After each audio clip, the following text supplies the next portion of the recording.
आणि बातमीपत्राच्या सुरुवातीलाच बातमी वसईमधून आहे। वसईच्या वसंतनगरमध्ये भाजप कार्यकर्त्यांनी मोठा गोंधळ घातल्याचं कळतंय। या गोंधळानंतर पोलिसांना लाठीचार्ज देखील करावा लागला। माजी आमदार क्षितिज ठाकूर यांना आत का सोडलं असा सवाल करत भाजप कार्यकर्त्यांनी मोठा गोंधळ घातलाय। मतदान केंद्रावर प्रचंड गोंधळ आणि तणावाचं वातावरण त्यामुळे पाहायला मिळालं।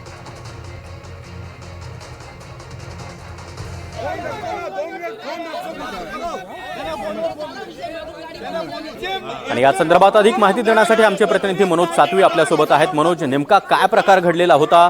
पोलिसांना लाठीचार्ज देखील त्यामुळे करावा लागलाय। सागर, वसई विरार शहर महानगरपालिकेच्या मतदानासाठी अनेक मतदान केंद्रांवर मतदान प्रक्रिया पूर्ण होण्या अगोदर काही ठिकाणी जे मतदानाचे साहित्य होतं ते एका खासगी गाडीमध्ये सापडलं आणि त्यानंतर त्या ठिकाणी वसईचे नालासोपाराचे माजी आमदार क्षितिज ठाकूर यांनी त्या ठिकाणी जाऊन हा जाब विचारला की हे मतदान प्रक्रिया पूर्ण होण्या अगोदर बॅलेट मशीन आणि काही इतर साहित्य एका खासगी वाहनामध्ये सापडले आणि त्यानंतर ते वसंतनगर येथील सेठ विद्या मंदिरमध्ये आरओ ऑफिसमध्ये गेली।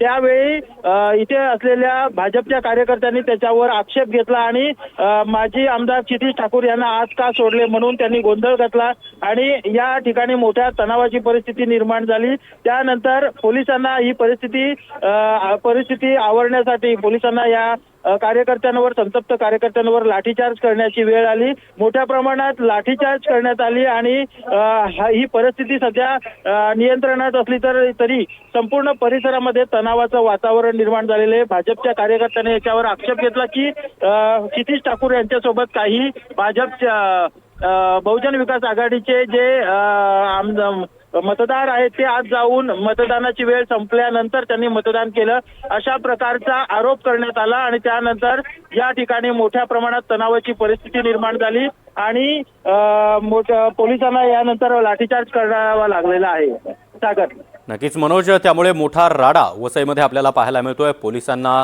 परिस्थिती नियंत्रणात आणण्यासाठी लाठीचार्ज देखील करावा लागला। धन्यवाद दिलेल्या या सविस्तर माहितीसाठी।